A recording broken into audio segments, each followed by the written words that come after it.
அனைத்து தமிழ் மக்களுக்கும் கணேஷின் பணிவான வணக்கம்.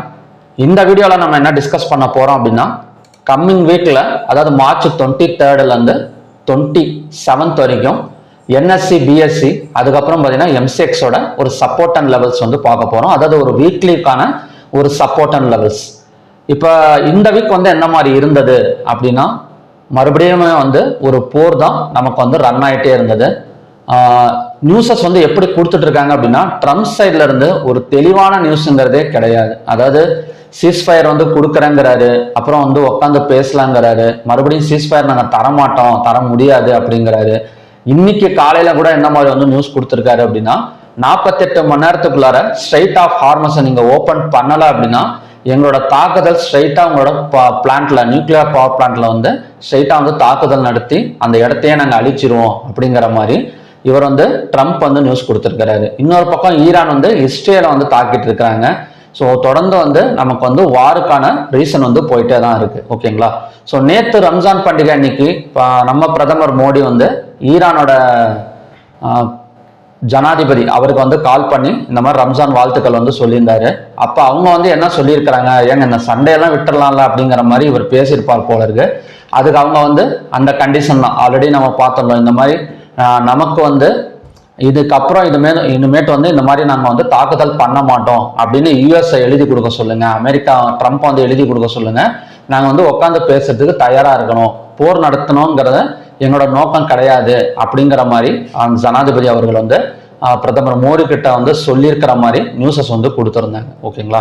ஸோ சீஸ்ஃபயர் பண்றதுக்கு அவங்க ரெடியா இருக்கிறாங்களா இல்லை ட்ரம்ப் அலோவ் பண்ண மாட்டேங்கிறாராங்கிறத இன்னமும் தெரியல. இவர் திடீர்னு இன்னைக்கு ஒரு நியூஸ் கொடுக்குறாரு, நாளைக்கு ஒரு நியூஸ் கொடுக்குறாரு. ஸோ இதன் மூலயமா பங்கு சந்தைகள் வாலட்டிலிட்டியா தான் ஆயிட்டே இருக்குதே தவிர ஒரு தொடர்ந்து வந்து என்ன சொல்றது அப்படின்னா ஒரு டைரக்ஷனா இருந்தா கூட ஒவ்வொரு நாள் ஒவ்வொரு மாதிரி காட்டுது. தொடர்ந்து நமக்கு வந்து என்ன சொல்றதுன்னா செல்லிங்கே நடக்கிறது கிடையாது. கேப் டவுன்ல ஓப்பன் ஆகுது, மறுபடியும் ரெக்கவர், மறுபடியும் ஒரு கேப் ஃபில்லிங் இறங்குது. ஸோ இந்த மாதிரி தான் ஒரு வாலட்டிலிட்டியா வந்து போயிட்டே இருந்தது இந்த வாரத்தை பொறுத்த வரைக்கும். இப்ப கூடாயில பத்தி சவுதி அரேபியா ஆல்ரெடி சொல்லிட்டாங்க, நீங்க வந்து நிறைய வந்து தாக்குதல் பண்ணிட்டீங்க, ஸோ அதனால கண்டிப்பா வந்து $150 வரைக்கும் போகுது, அமெரிக்காவே ஒரு வழி ஆக போகுது அப்படிங்கிற மாதிரி அவங்க நியூஸ் வந்து கொடுத்துட்டாங்க. ஏன்னா அமெரிக்காவுக்கு தான் இப்போ வந்து கூடாயில் வந்து ரொம்ப அதிகமாக வந்து தேவைப்படுது. ஸோ இந்தியா கூட பரவாயில்ல 2-3 கப்பலை வந்து அனுப்பிச்சிடுறாங்க.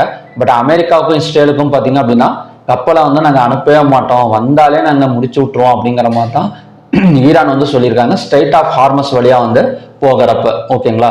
ஸோ அப்படி இருக்கிறப்ப கூடாயிலோட ரேட்டு, அதாவது யூஎஸ் ஆயிலோட ரேட் வந்து இப்போ எவ்வளோ போயிட்டு இருக்கு அப்படின்னா,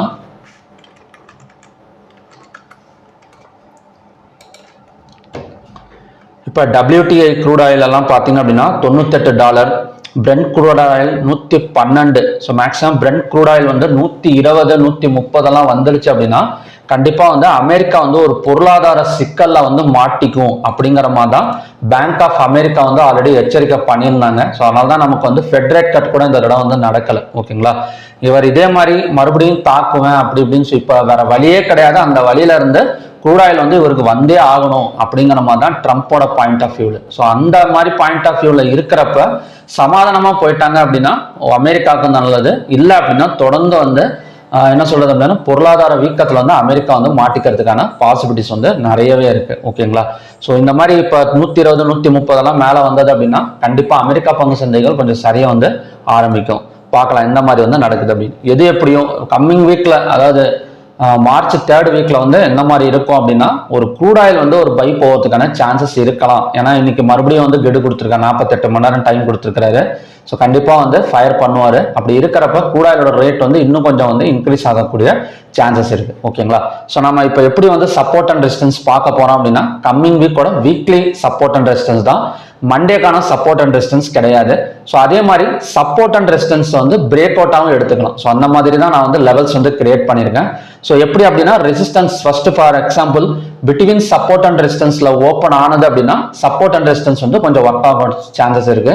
அதையும் தாண்டி ஒரு பிரேக் அவுட் கொடுத்தது அப்படின்னா ஸோ அதுக்கு தகுந்த மாதிரி டைரக்ஷன் வந்து சேஞ்ச் ஆகும். ஸோ அப்படிதான் பார்த்தீங்க அப்படின்னா லெவல்ஸ் எடுத்திருக்கேன். ஃபர்ஸ்ட் வந்து பேங்க் நிஃப்டி பார்த்துலாம். இப்போ பேங்க் நிஃப்டி பார்த்தோம் அப்படின்னா கம்மிங் வீக்கோட சப்போர்ட் ஜோன் வந்து 52,800, ரெசிஸ்டன்ஸ்ங்கிறது 54,065. ஸோ எப்படி இந்த பிரச்சனைலாம் போயிட்டு இருக்கனால ஒரு கேப் டவுன் ஒரு எக்ஸ்பெக்டேஷன் வந்து நமக்கு வந்து மண்டே வந்து இருக்கலாம். ஸோ அப்படி கேப் டவுன் இருந்தால் கூட ஸோ நமக்கு சென்டரில் ஓப்பன் ஆகிறப்ப 52,800 வரைக்கும் வந்துட்டு இங்கேருந்து ரெக்கவரி ஆகிறதுக்கு பாசிபிலிட்டி இருக்கு. ஸோ இதையும் தாண்டி நமக்கு வந்து ஓப்பன் ஆகிறப்ப தான் ஸோ கண்டினியூஸாக ஒரு செல் சைடு வந்து நம்ம ஃபோக்கஸ் பண்ணலாம். பட் இன்பிட்வீன் சப்போர்ட் அண்ட் ரெசிஸ்டன்ஸ்ல ஓப்பன் ஆகிறப்ப சப்போர்ட் அண்ட் ரெசிஸ்டன்ஸ் வந்து நமக்கு வந்து ஒர்க் அவுட் ஆகும். நெக்ஸ்ட் வந்து நிஃப்டி பார்க்கலாம். ஸோ நிஃப்டியோட coming week support and resistance எடுத்துக்கிட்டோம் அப்படின்னா 22,852, ரெசிஸ்டன்ஸ் வந்து 23,375. ஓகேங்களா? ஸோ இதையும் தாண்டி கொஞ்சம் கீழே இறங்கி ஒரு பெரிய கேப் டவுன் இல்லை செல்லிங் தொடர்ந்து வார் நடந்துகிட்டே இருந்துச்சுன்னா நெக்ஸ்ட் ஸ்ட்ராங் சப்போர்ட்டுங்கிறது 21,998. ஸோ இது வரைக்கும் நமக்கு இறங்குமா அப்படின்னு கேட்டிங்க அப்படின்னா இறங்கிருக்குல்ல. அதாவது நமக்கு 26,000 22,800 வரைக்கும் இறங்கியிருக்கு. ஸோ போன வீடியோலயே ஒருத்தர் வந்து மெசேஜ் பண்ணியிருந்தாரு, உங்களுக்கு கீழே இறங்கும் சொல்றதுக்கு மனசே வர மாட்டேங்குதுங்க அப்படிங்கிற மாதிரி. இப்போ எல்லாரோட திங்கிங்க என்ன அப்படின்னா கண்டிப்பா சீஸ்ஃபயர் நடக்கணும், பங்கு சந்தைகள் மேலே வரணும் அப்படிங்கிறது தான் என்னோட எண்ணம். ஸோ போர் வந்து எவ்வளோ நேரம் தான், எத்தனை பேர் தான் சாவாங்க சொல்லுங்க பார்க்கலாம். ஸோ அதனால தான் நான் வந்து சப்போர்ட்டை டச் பண்ணிட்டு எனக்கு மேலே வந்துடாதா அப்படிங்கிற மாதிரி தான் நான் வந்து எய்ம் பண்ணுறேன். ஓகேங்களா? ஸோ சப்போர்ட் ஜோனுங்கிறது 22,852, நெக்ஸ்ட் சப்போர்ட்டுங்கிறது 21,998. நெக்ஸ்ட் வந்து சென்செக்ஸ் பார்க்கலாம். ஸோ சென்செக்ஸோட சப்போர்ட் எடுத்துக்கிட்டோம் அப்படின்னா 73,692, ரெசிஸ்டன்ஸ் வந்து 75,371. ஓகேங்களா? ஸோ சென்ட்ரலா ஓப்பன் ஆனது இல்லை சின்ன எக்ஸாக்டா அந்த சப்போர்ட் ஜோன்லாம் ஓப்பன் ஆனது அப்படின்னா கொஞ்சம் ரெக்கவரி வந்து எதிர்பார்க்கலாம். ஸோ இதையும் தாண்டி கேண்டில் வந்து கீழே க்ளோஸ் வச்சிருக்கு அப்படின்னா ஸோ அங்கிருந்து மறுபடியும் வந்து செல்லிங். Next support ஜோனுங்கிறது 71,929. இப்போ எஃப்ஐடிஎஸ் எல்லாம் எந்த மாதிரி இருக்கிறாங்க அப்படின்னா எஃப்ஐஎஸ் பொறுத்த வரைக்கும் தொடர்ந்து செல்லிங் தான். எங்கேயோ போர் நடக்குது, தொடர்ந்து நம்ம என்ன சொல்றதுன்னா இந்தியன் மார்க்கெட்ல இருந்து பணத்தை வந்து வேகமா வந்து வெளியே எடுத்துட்டு இருக்காங்க. இத்தனைக்கும் நமக்கு வந்து ஆயில் வந்து கிடைச்சிட்டு தான் இருக்கு. அவங்களும் ஈரானும் சொல்லிட்டாங்க இந்தியா கப்பல்களுக்கு வந்து வழி விட்டுருங்க அப்படிங்கிற மாதிரி சொல்லிட்டாங்க. ஸோ அப்படி இருந்தும் கூட இந்திய பங்கு சந்தையில இருந்து பணத்தை வந்து வேகமா வந்து வெளியே எடுக்கிறதுல தான் கான்சன்ட்ரேஷன் வந்து பண்ணிட்டு இருக்காங்க. கிட்டத்தட்ட 2 மார்ச்ல இருந்து ₹1 கூட அவங்க வந்து பையிங்ல இல்லை, ஃபுல்லா வந்து நமக்கு செல்லிங்ல தான். அதுக்கு தகுந்த மாதிரி டிஐஎஸ் வந்து தொடர்ந்து பை பண்ணிட்டு இருக்கிறாங்க. ஸோ டிஐஎஸ் வந்து கண்டிப்பா பை பண்ணிடுவாங்க, ஏன்னா எஸ்ஐபி அமௌண்ட் அவங்ககிட்ட இருக்கு.